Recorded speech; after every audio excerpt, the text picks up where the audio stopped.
Hello, my dear Armenians, these are the news from Western Armenia, especially for you. Identity, memory and national responsibility.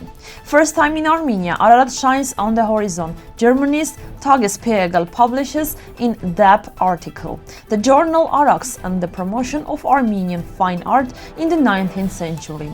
People pay tribute to the victims of the Massacres of Armenians in Gandzak. Hamlet, Petrosyan, they hint we should not say Artsakh's cultural heritage. Next, they will say not to call ourselves Armenians. Aysor.am. Heydar Aliyev, the Armenians will reach Baku. The story of one carpet. The 1915 testimony of the forced separation of Armenian children and state-organized crimes. The book Memories, cited by former French Minister Philippe de Villiers, warns about the danger of losing national memory. He explains that even ancient nations can lose their identity if they forgot their history. This is especially important for Armenians. Armenians today face many cultural and social influences that are often called progress. But without memory, language, history, church, culture, and homeland, Armenians cannot exist as a nation. Forgetting is equal to self-destruction. Recognition of the genocide committed against Armenians has not harmed dignity. Forgetting is far more dangerous. Armenians must not only remember the past, but also take responsibility for the future. People die when their dream dies. The Armenian dream, to own its homeland, history and identity, must live and be passed for future generations.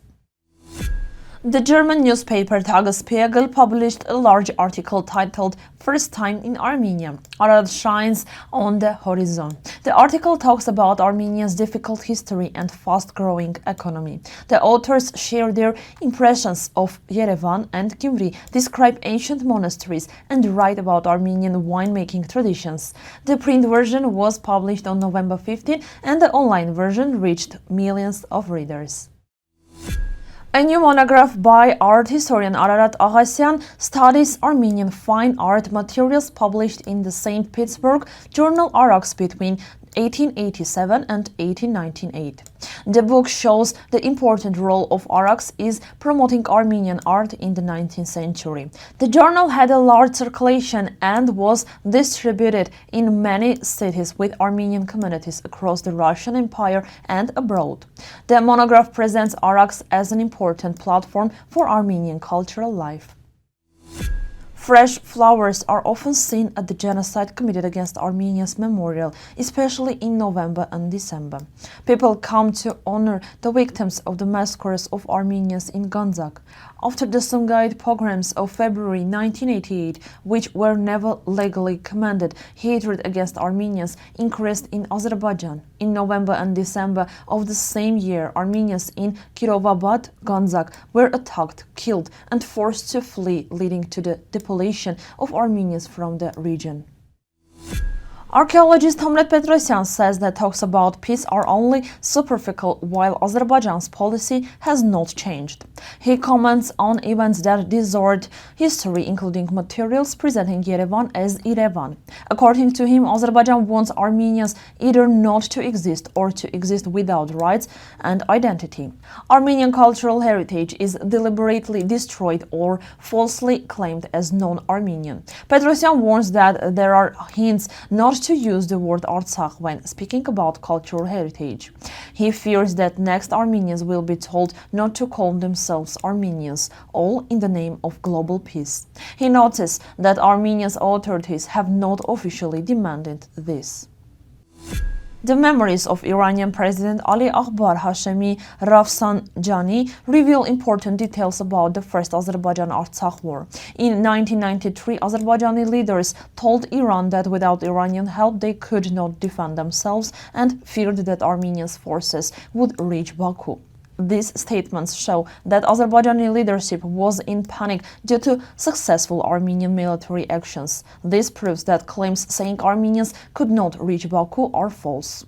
The next argues that one major mistake of Armenian leadership was not entering Baku at the time. It concludes that if such an opportunity appears again in the future, past mistakes must not be repeated to secure a peaceful future. Carpet weaving is an important part of Armenian culture. One special carpet is kept on Megarian Carpet Museum. During the genocide, mother cut the carpet into two parts and gave them to her daughters, saying it would help them find each other if they survived. Nearly 50 years later, in New York, the sisters met again by recognizing the two halves of the same carpet. The restored carpet is now displayed in the Megarian Museum in Yerevan. In a report dated August 15, 1915, Armenian Patriarch Tagesspiegel described crimes committed during the deportation of Armenians.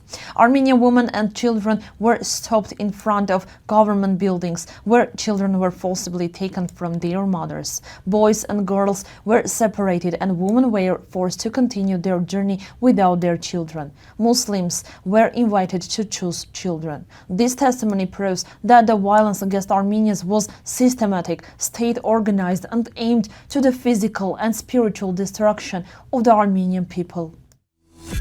If you have any questions or want to learn more, you can visit our official link. Thank you for watching. See you tomorrow.